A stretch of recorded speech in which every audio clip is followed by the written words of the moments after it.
Robo ఇక్కడికి తీసుకురావాలి, robotic surgery రాజమండ్రికి తీసుకురావాలనుకున్నప్పుడు ఒక పెద్ద కార్పొరేట్‌లో జరిగే నంబర్స్ లేదా హైదరాబాద్‌లో జరిగే నంబర్స్ రాజమండ్రిలో జరగవు కాబట్టి, వాళ్ళు చేసే కాస్ట్ కన్నా పర్ కేస్ అయ్యే కాస్ట్ ఎక్కువుంటది. కరెక్ట్. సో, ఇంకా ఎక్కువ చార్జ్ చేస్తేనే గాని ఇది గిట్టుబాటు కాదు. ఎగ్జాక్ట్‌లీ. యెస్. కానీ నేనే కాదు, ఏ సర్జన్ అయినా ఒక latest equipment or latest technology వచ్చినప్పుడు వాళ్ళకి ఆ ప్యాషన్ ఉంటది దాన్ని తీసుకురావాలని. So, you may not always measure with money. సరే నేను కాంపిటేటివ్‌గా వాళ్ళు ఏ కాస్ట్‌కి చేస్తున్నారో రాజమండ్రిలో అదే కాస్ట్‌కి అందిద్దాం. It doesn't matter, it makes a little bit of loss to the hospital. But the stature of the hospital will definitely increase. One point of time tarvata people will understand exactly what we are getting out of it. What benefit they are getting out of it. So, and they will believe the system in particular institute. Okay, they bring the latest things. మనకు availability ఎక్కడికి తీసుకొస్తున్నారు అనేది ఖచ్చితంగా నమ్ముతారు. So ఆ దృష్టికోణంతోటే నేను రోబోని తీసుకొచ్చాను. Otherwise when I was buying the robo for the hospital management team, where they look at financials, they said it is not possible. It will not happen in Rajahmundry. But people utilized it to a good extent.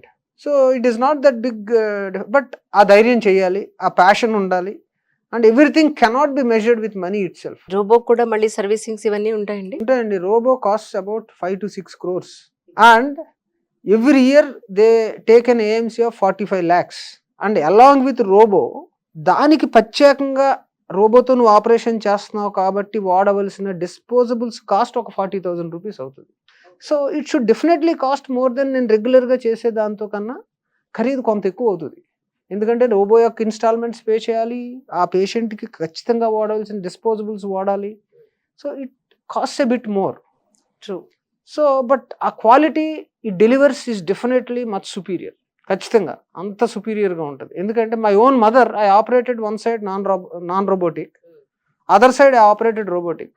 Okay. So ఆమె చెప్తుంది, ఈ ముందు robotic చేస్తుంటే చాలా బాగుండేది, అప్పుడు లేదు. ఇది ఎంతవరకు అవసరమో అంతవరకే దాన్ని చేస్తూ వెళ్తుందని, లాసెస్ చాలా తక్కువ ఉంటుందని విన్నాను సార్. పర్ఫెక్షన్ అండి. మీరు రోజు క్యారెట్ కట్ చేస్తూ ఉంటారు. You might beautifully cut carrot with 5 mm thickness తో కట్ చేస్తారు. బట్ అన్ని ముక్కలు 5 mm కట్ చేయమంటే you may be close to it, but you are not always 5 mm. So robot does that. నాకు ఈ క్యారెట్ని 5 mm లో 20 ముక్కలు కోయమంటే 20 ముక్కలు కోసి ఆపేస్తుంది. సో నీని ఎలా బ్యాలెన్స్ చేయాలనేది అది ఒక సర్జన్ యొక్క నాలెడ్జ్. అది నాకు ఇక్కడ ఎంత తీయాలి అనేది it is the surgeon's planning. But నేను మనిషిని కాబట్టి నేను కట్ చేస్తున్నప్పుడు I may go about 1 or 2 degrees this side that side. Correct. So నేను ప్లానింగ్ పర్ఫెక్ట్గా చేసినప్పుడు the robo will come and execute it that way. So ఆ 2 mm కట్ చేస్తుంది. నేను లైవ్ లో సర్జరీ గురువారెడ్డి గారు లాస్ట్ టైం చూపించినప్పుడు ఆపరేషన్ థియేటర్లోకి వెళ్ళినప్పుడు ఇంత పెద్ద డ్రిల్లింగ్ మెషిన్ పెట్టిలా కొడుతుంటే అలా చెందుతోంది వాటర్ లాగా, లిటిల్ బోన్ పార్టికల్స్ ఇవన్నీ. అంత డ్రిల్ చేయాల్సిన అవసరం ఉంటుందా సార్? కొన్ని వీడియోలో యూట్యూబ్ లోనేమో literally it is a technical subject. The saw you saw is the model of robo you saw is something different. నవ్వు ఇప్పుడు వాడుతున్న రోబోస్, ఇప్పుడు సారాల దగ్గర కూడా వచ్చింది మేము వాడుతున్న robo, it is saw based robo. అది ఇలా కట్ చేస్తుంది. ఓకే. అది మీరు చూసింది బర్ మోడల్, అది ఇలా ఇలా ఇలా చెక్కుతూ ఉంటుంది. It's a different model. Okay. Now that is almost is gone back and the new models have come, they are taking off. కానీ కొన్ని వీడియోలు, ఓల్డ్ వీడియోస్ యూట్యూబ్ లో అప్పుడప్పుడు వస్తూ ఉంటాయి. నేను ఎప్పుడైనా ఇలా సర్జన్స్ తోటి ఇంటర్వ్యూ అయ్యి అందులో చూసినప్పుడు దానికి కింద రిఫరెన్సెస్ వీడియో వేరే వేరే వస్తూ ఉంటాయి అనమాట. ఓల్డ్ సర్జికల్ వీడియోస్ చూస్తున్నప్పుడు లిటరలీ రంపం పెట్టి కోసి, డెఫినెట్లీ ఓ మై గాడ్, సుత్తి పెట్టి కొట్టి, it's a part of orthopaedician is a glorified carpenter. Oh my god. మీరు అంటే ఒక 20 years బ్యాక్ మీరు ఇలా చేసిన సందర్భాలు ఉన్నాయా? అంటే మాకు ఇప్పుడు వీ హ్యావ్ మెకానికల్ డ్రిల్స్. అప్పుడు ఇంకా కొంచెం ఓల్డ్ మోడల్ డ్రిల్స్ ఉండేది, దానికి ఒక వైర్ కనెక్ట్ అయి ఉండేది. మాకన్నా ముందు హ్యాండ్ డ్రిల్స్ ఉండే, చేత్తోనే తిప్పేవారు. మేము we didn't use those, but మేము వచ్చేసరికి మెకానిజం వచ్చేసింది. కానీ అంత ఆ బోన్ కి చేస్తున్నప్పుడు అదర్ బోన్స్ కనెక్టివిటీ ఉన్నవి కానీ, మజిల్ కానీ, నర్వ్ కానీ డ్యామేజ్ అవ్వదా sir? That is the skill of the surgeon కదండి. That is the beauty. Why not all surgeons are successful, very few are successful, is that who understands that anatomy properly and do it well, they are the leading surgeons. అంతే కదా, simple. ఇందాక మీరు అన్నట్టు మనిషి life span పెరుగుతోంది, quality of life పెరుగుతోంది అంటున్నాం. మనం జీడిపి ఇంత పెరిగింది అని చెప్తున్నాం. ప్రతి హాస్పిటల్లోనూ కూడా మన ఆరోగ్యశ్రీ అనేది 85 to 95% అనేది మనం చూస్తున్నాం. అసలు ఇదేంటి? దీన్ని ఎలా బ్యాలెన్స్ చేస్తారు మీరు? చూడండి, యాక్చువల్గా ఈ స్కీమ్స్ అన్ని స్టార్ట్ చేసింది డెఫినెట్గా it is a good initiative by any government. ఎందుకంటే సొసైటీలో there is no balance, then certain population that has to be help. ఎందుకంటే మిగతా అన్నీ కూడా నీకు కావాలంటే చేస్తావు, లేదంటే లేదు. వైద్యం అలా కాదు, అవసరమై వెళ్తారు వాళ్ళు. ఎగ్జాక్ట్లీ. సో అప్పుడు మనం ఆపన్నహస్తం అందించడం ఖచ్చితంగా అవసరం. సో ఎవరైతే బిలో పావర్టీ లైన్ ఉన్నారో వాళ్ళకి వైద్యం అందుబాటులో లేకుండా చేయకూడదు. అయితే దానికి గవర్నమెంట్ హాస్పిటల్స్ ఉన్నాయి. గవర్నమెంట్ హాస్పిటల్స్లో ఎప్పుడైతే ఇంత ఇన్ఫ్రాస్ట్రక్చర్ లేదో, అంటే ఫర్ ఎగ్జాంపుల్ కార్డియాక్ కేసెస్ చేయాలంటే ఇన్ఫ్రాస్ట్రక్చర్ లేదు మన గవర్నమెంట్ హాస్పిటల్ సరిపడా. కరెక్ట్. అట్లాగే క్యాన్సర్కి లేకపోవచ్చు. ఏదైతే లేదో ఆ ఇన్ఫ్రాస్ట్రక్చర్ లేని వాటిని మొట్టమొదటగా వీటిలోకి తీసుకొచ్చారు. So government has sponsored that. ప్రతి పెద్ద హాస్పిటల్లో ఏం కోరిందంటే, మీరు పెద్ద హాస్పిటల్స్లో ఒక 20-30% నాన్ ఆపరేషనల్ బెడ్స్ ఉంటాయి, ఖాళీగా ఉంటే ఆ సేవ చేయండి మీరు. We will give you no profit no loss packages. Almost మీరు చేసిన ఖర్చు మేము ఇచ్చేస్తాం, so that the hospital also is benefited. నిజంగా ఇస్తున్నాయా అంటే ఏం చెప్తారు? ఖచ్చితంగా వాళ్ళు ప్యాకేజెస్ చేసినప్పుడు అట్లాగే చేశారు. దానికి all the hospitals were happy to give it. So అప్పుడు న్యాచురల్గా ప్రతిదానికి గుడ్ అండ్ బ్యాడ్ ఉన్నప్పుడు దాన్ని నచ్చిన వాళ్ళు ప్రైవేట్ హాస్పిటల్కి దోచిపెట్టేస్తున్నారు అన్న వాళ్ళు కూడా ఆ రోజు కూడా ఉన్నారు. కానీ వాళ్ళకి పూర్తిగా దాని మీద నాలెడ్జ్ లేదు. అసలు ప్యాకేజ్ అంటే ఏంటి, ఎంత ఇస్తున్నారు అనేది ఎవరికి లేకుండా కామెంట్స్ చేసిన వాళ్ళే. కానీ it is a properly genuinely set programme. అయితే ఎప్పుడైతే అది పాపులారిటీ గెయిన్ అయిందో ఆంధ్రప్రదేశ్లో, everybody started looking it at as a vote bank. The political party started looking it at as a vote bank. So అన్ని అందులో కలిపేయటం, అన్ని సర్జరీస్, అన్ని రకాల జబ్బులు ఆరోగ్యశ్రీలో పెట్టేయటం. ఎప్పుడైతే 20% మందికో 15% మందికో మనం ఎవరైతే బీపీఎల్ బిలో పావర్టీ లైన్ అన్న వాళ్ళకి ఇవ్వాల్సినవి అందరికీ ఇచ్చేయటం కార్డులు. ఈరోజు మన రాష్ట్రంలో 93.5% ఫ్యామిలీస్కి ఆరోగ్యశ్రీ కార్డ్స్ ఉన్నాయి. Oh my god. So patient నా దగ్గరకి బెంచ్ కార్లో వస్తాడు, ఆరోగ్యశ్రీ పట్టు, మా నాన్నమ్మ అండి ఆరోగ్యశ్రీలో చేసేయండి. అదేంటంటే ఆరోగ్యశ్రీలో కాదు, మీరు కొంచెం ఇంకా చాలా మంచి క్వాలిటీ ఇంప్లాంట్స్ ఉన్నాయి వాడండి, కావాలంటే దానికి డబ్బులు కడదామండి మీరు అందరూ కానీ ఇచ్చేసి. సో ఇది రోజు చూస్తూ ఉంటాం. సో ఎప్పుడైతే హాస్పిటల్స్లో ఈ బెడ్స్ 20% ఉన్నాయి, 90% ఈ స్థాయికి వచ్చేసినాయో హాస్పిటల్స్ మనుగడ కష్టమైపోయింది. న్యాచురల్గా ఎప్పుడైతే 93% కార్డులు ఇచ్చేసారో గవర్నమెంట్కి కూడా బర్డెన్ పెరిగిపోయింది. Government is unable to pay. So ఎప్పుడైతే డబ్బులు రావట్లేదో హాస్పిటల్స్కి, what will happen? There is no balance. So ఎప్పుడైతే హాస్పిటల్స్ మీద ఈ భారం పెరిగిపోయిందో క్వాలిటీ తగ్గిపోతుంది ఆటోమేటిక్గా.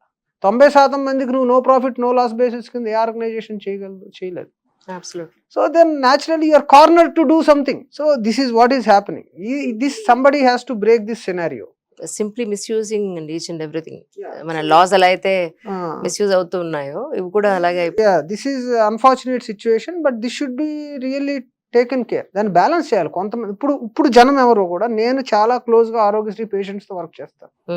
జనం అందరూ ఫ్రీ వైద్యం కోరుకోవట్లా, క్వాలిటీ వైద్యం కోరుకుంటున్నారు. అబ్సల్యూట్లీ. ఒకప్పుడు ప్రైవేట్ హాస్పిటల్ మీద ఎందుకు పడ్డారంటే ఆ క్వాలిటీ ఆఫ్ ఇన్ఫ్రాస్ట్రక్చర్ గవర్నమెంట్ హాస్పిటల్లో లేదు కాబట్టి పడ్డారు. ఈ రోజు there are good government hospitals, చాలా ఇంప్రూవ్ చేసింది government. There are very good private medical colleges. So I think this burden should be properly shared and the government should deeply look into it to do it. Otherwise మన రాష్ట్రానికి రావాల్సిన medical tourism అనేది రావడానికి అవకాశం ఉండదు ఇక ముందు. ఎందుకంటే క్వాలిటీ పెరగడానికి అవకాశం లేదు. Institutes they can't make money to improve the quality. So అది కష్టం అయిపోతుంది. ఇక్కడ ఎస్పెషల్లీ మీకు క్వాలిటీ ఉన్న డాక్టర్స్ దొరికే అవకాశం ఉందా sir? This is out of my curiosity. Yeah, డెఫినెట్గా అండి. See the biggest problem for smaller town ఇక్కడ ఏంటంటే అంత టాలెంట్ పూల్ని వెతికి పట్టుకోవటం, ఇక్కడ ఉంచటం కష్టం. బట్ ఇది నిజంగా చెప్పాలంటే చాలా మందికి మిత్. నా ఉద్దేశంలో నా కలీగ్స్కే చెప్తాను నేను. ఎందుకంటే నేను ఫర్ ఎగ్జాంపుల్ 25 ఏళ్ల క్రితం రాజమండ్రి వచ్చినప్పుడు one of my own friend he wanted to be in Hyderabad. ఏంటి అని అడిగాం అనుకోండి మీ కలీగ్స్ని, పిల్లలకి ఎడ్యుకేషన్ అంటారు. వాళ్ళు హైదరాబాద్లో ఉంటారు, వాళ్ళ పిల్లలు ముంబైలోనో పూనాలోనో చదువుతూ ఉంటారు. What does it make?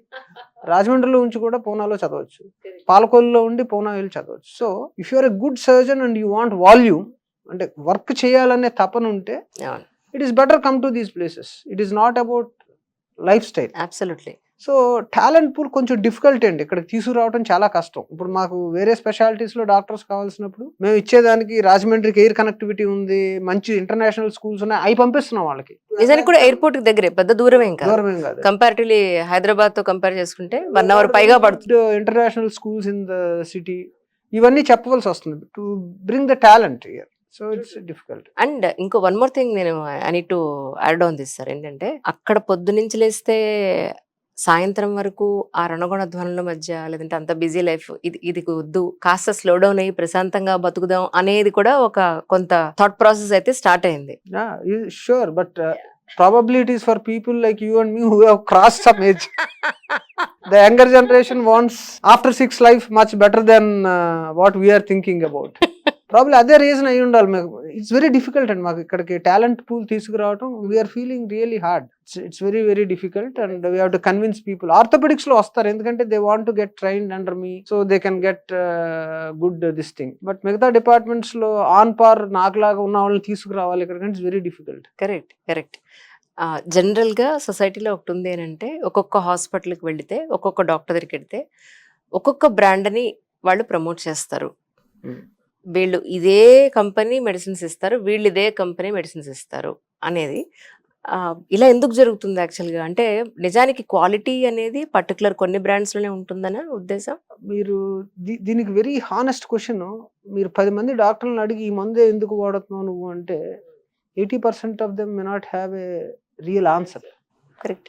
ఎందుకంటే it is all in the hands of the government. Why should you send a molecule with 2 different companies, which is one at 20,000 rupees and one at 1,800 rupees? So how will your doctor choose? So మేము ఎలా చూస్తాం అంటే, the first we look at the standard of the company, how long this company has been there. Then clinical efficiency of course మేము వాడుతున్నప్పుడు చూసి దాన్ని ఇది చేస్తాం. But for example, if I want to use antibiotic for my knee replacement, why would I change which I have been using for the 20 years is giving me very good satisfactory results? I won't change. Correct. It's very difficult because it is just not with my reputation. One man's life is there. Okay? So, ఇవన్నీ కూడా see, finally, the mud is slung on the doctors because వీళ్ళు ఏదో దాంట్లో commission వస్తుంది కాబట్టి అదే రాస్తారు, దీంట్లో కమిషన్లు వస్తాయి కాబట్టి. Why should it be there in the market? It should not be there. If it is not having quality and you say one is not really superior quality, then why should it come with such a difference? So, doctors are also human beings. They use their common sense. Which drug which company. మీరు for example let us బట్టలు తీసుకోండి, మీరు రేమండ్స్లో బట్టలు కొనుక్కుంటే you expect some standard and you buy it there. 200 కూడా కుమార్లో shirt వస్తుంది, అది ఎందుకు కొనుక్కోమంటే నేను ఏం చెబుతాం మనం. You expect some standard with every drug and every company. So that is the difference. Second thing is generic and original molecule. Generic అంటే ఏంటంటే, ఒకళ్ళు ఎవరైతే పేటెంట్ చేసుకున్న మాలిక్యూల్ ఉంటుందో అది వాళ్ళ పేటెంట్ టైం అయిపోయేదాకా they put it in their hands, because వాళ్ళు రీసెర్చ్కి ఖర్చు పెట్టిన డబ్బులన్నీ రావాలి కాబట్టి. యూజువల్ మేము ఇప్పుడు డాక్టర్స్ అయిన తర్వాత మాకు తెలుసు కాబట్టి పేటెంట్ టైం అయిపోయిన డ్రగ్స్ నెక్స్ట్ రెగ్యులర్ ఫార్మా కంపెనీస్లో ఏ పెద్ద కంపెనీ చేస్తుందో చూసి we try to use that to get down the cost. ఆ విధంగా కాస్ట్ డిఫరెన్సెస్ వస్తాయి తప్పించి it is not all with money. Because ప్రతి డాక్టర్ రెప్యుటేషన్ వాడు ఇచ్చే మందులతోటి ఆధారపడి ఉంటుంది. Correct. So if you want to be a good doctor, ఎవరు ఫైనల్గా నీ క్లినికల్ రిజల్ట్స్ బాగుండాలంటే అవి చాలా జాగ్రత్తగా సెలెక్ట్ చేస్తారు డాక్టర్లు. It is just not about money. Of course it is also there, but there are చాలా ఇప్పుడు రెగ్యులేషన్స్ వచ్చినాయి గవర్నమెంట్ నుంచి కూడా వాటిని రెస్ట్రిక్ట్ చేయడానికి. Government is doing it's best. రీసెంట్గా ఒక సీనియర్ మోస్ట్ యాక్టర్ తో కలిసి ఒక మూవీ చేసినప్పుడు ఆయన చేతులు కాళ్ళు మొత్తం ఫుల్ స్వెల్లింగ్ వచ్చేసి ఉన్నాయి, బెండ్ కూడా అవ్వట్లేదు, చాలా పెయిన్స్ ఫ్రమ్ లాస్ట్ 3 months నుంచి. సడన్గా ఏమైందంటే క్యాన్సిల్ చేసుకున్న అన్ని షూట్స్, అంజలి ఆర్థరైటిస్ వచ్చింది అని చెప్పని అన్నారు. అసలు అంటే ఒక ఏజ్ తర్వాత పక్కాగా ఆర్థరైటిస్ వచ్చేస్తుందని మనం మెంటల్గా ఫిక్స్ అయిపోవాల్సిన అవసరం ఉందా అని అంటే చాలా మందిలో లేదు. అది 70 ఏళ్ళు వచ్చినా 80 ఏళ్ళు వచ్చినా చాలా మందిలో లేదు. సో అసలు ఎందుకు వస్తుంది? కొంతమంది అది కీళ్ల వాతం చేస్తేనే వస్తుంది, వాతం చేసేవన్నీ మానేసేయండి అనేవాళ్ళ సెక్టార్ కూడా ఉంది ఇందులో. సో ఎగ్జాక్ట్లీ ఆర్థరైటిస్ అంటే ఏమిటి అని అంటే ఏం చెప్తారు? ఆర్థరైటిస్లో చాలా, ఆర్థరైటిస్ అంటే జాయింట్ ఇన్ఫ్లమేషన్, ఆర్థ్రో అంటే జాయింట్, ఐటిస్ అంటే ఇన్ఫ్లమేషన్. జాయింట్స్ ఇన్ఫ్లమేషన్ ఆర్థరైటిస్ అంటాం బేసిక్గా. బట్ దీంట్లో మల్టిపుల్ కాజెస్. రొమటాయిడ్ ఆర్థరైటిస్ అనేది ఒక రకమైన కీళ్ళ జబ్బు, సోరియాటిక్ ఆర్థరైటిస్ ఒక రకమైన కీళ్ళ జబ్బు, ఇలా రకరకాల ఆస్టియో ఆర్థరైటిస్, వయసు వల్ల అరిగిపోవటాన్ని ఆస్టియో ఆర్థరైటిస్ అంటాం. సో చాలా రకాల ఆర్థరైటిస్లు ఉంటాయండి, secondary to some other cos. So ఈ ఆర్థరైటిస్ ఇదే అని డిసైడ్ అవ్వడానికి దేర్ ఆర్ మల్టిపుల్ టెస్ట్. ఆ టెస్ట్లను బట్టి ఈ డిజీజ్ ఇవన్నీ కూడా auto immune diseases, most of them auto immune. అంటే మన శరీరంలో ఉండే కొన్ని కణాలే మనకి డ్యామేజ్ చేయటం వల్ల వచ్చే జబ్బులు ఇవన్నీ, ఈ ఆర్థరైటిస్, ఆటో ఇమ్యూన్స్ అన్ని. సో వాటిని పూర్తిగా ఎరాడికేట్ చేయలేరు. పోనీ అది ఇలా అవ్వడానికి మన బాడీలో ఉండేవో మనకి యాంటీగా ఎందుకు వర్క్ చేస్తున్నాయి అనేది దానికి reason that is the disease అండి. అది డిఫరెంట్. మళ్ళీ దానికి కారణాలు ఏంటి అంటే, ఓ సబ్సెక్ట్లో జెనెటికల్గా కొంతమందిలో వస్తూ ఉంటాయి, కొంతమందిలో కొన్ని ప్రోటీన్స్ మిస్ అవుతూ ఉంటాయి. సో దాని మూల వాళ్ళలో ఆపే పవర్ ఉండదు, ఆ ఇమ్యూనిటీ తీసుకొచ్చే పవర్ ఉండదు. సో ఆ కారణాల వల్ల వస్తూ ఉంటాయి. సో ఒకసారి ఆటోఇమ్యూన్ డిజీజ్ వచ్చిన తర్వాత దాన్ని ఎరాడికేట్ చేయలేం, కంట్రోల్ చేయగలం మాత్రం. దానికి డిజీజ్ మోడిఫైయింగ్ డ్రగ్స్ అంటారు అనమాట. సో ఆ మందులు వాడితే చాలా వరకు కంట్రోల్ అవుతాయి. అయితే ఇక్కడే పెద్ద అపోహ, ముఖ్యంగా మాలాంటి చిన్న టౌన్స్లో ఏంటంటే హాఫ్ నాలెడ్జ్. సిటీస్లో ఇంకా ఎక్కువ హాఫ్ నాలెడ్జ్ యాక్చువల్గా వీళ్ళకన్నా ఉంది. ఫస్ట్ థింగ్ ఏంటంటే వీళ్ళ మందులు రాస్తారు, అబ్బో ఇంగ్లీష్ మందులు వాడకూడదు, కిడ్నీలు పోతాయి, ఎక్కువ మందులు రాశారు, రావటం మానేసి ఆయుర్వేదానికి వెళ్తారు. లేదా కొన్నాళ్ళు 3 నెలలు 4 నెలలు వాడి మందులు వేసుకుంటేనే తగ్గుతుంది, లేకపోతే వచ్చేస్తుంది అని ఆయుర్వేదం. ఆ తర్వాత ఇంకో యునాని, హోమియోపతి అన్నీ అయిపోతాయి. They come land up with a kidney failure. My God. Okay. So most unfortunate thing ఏంటంటే, నువ్వు వెళ్ళి ఏ డాక్టర్తో మందులు రాయించుకుంటున్నావు, వాడు 20 సంవత్సరాలు చదువుకున్నాడు, వాడికి కూడా తెలుసు మందులు ఎక్కువ వాడితే కిడ్నీ పోతుందని. అందుకే నువ్వు వెళ్ళినప్పుడల్లా 3 నెలలకు ఒకసారి నీ టెస్ట్లు అన్నీ చేసి కిడ్నీ ఫంక్షన్ ఎలా ఉంది, లివర్ ఫంక్షన్ ఎలా ఉంది, దాన్ని బట్టి డోసులు మార్చుకుంటూ ఉంటారు. జెన్యూన్గా మీ డౌట్స్ అడగొచ్చు. డాక్టర్ కన్నా పక్కింటోడిని ఎదురింటోడిని ఎక్కువ నమ్మొద్దు. అది that is the biggest problem. What ever is printed is not right. మనం ఏదో వాళ్ళ నాలెడ్జ్ కోసం రాసి చదివేసుకుని, కరెక్ట్. చాలా మంది పేషెంట్లు, అంజలి గారు మాకు చాలా గొప్పగా చెప్తుంటారు, నేను అసలు మందులు ఏమి వేసుకోనండి, వేసుకుంటే మంచిది కాదని నాకు తెలుసు. మరి నా దగ్గరికి ఎందుకు వచ్చినట్టు? నేనేం మందులే రాస్తా. So it's unfortunate that when you reach somebody, believe them. జెన్యూన్గా if you have a doubt, take a second opinion, there is nothing wrong. అంతేగాని డోంట్ బిలీవ్ ఇంటర్నెట్ అది ఇది వీటిలన్నీ చూసుకొని మనమే డిసైడ్ చేసేసుకుని people lose so much time, money, faith and the land finally in ఆ సస్పిషియస్నెస్లో ఉండిపోతారు. They don't get proper treatment.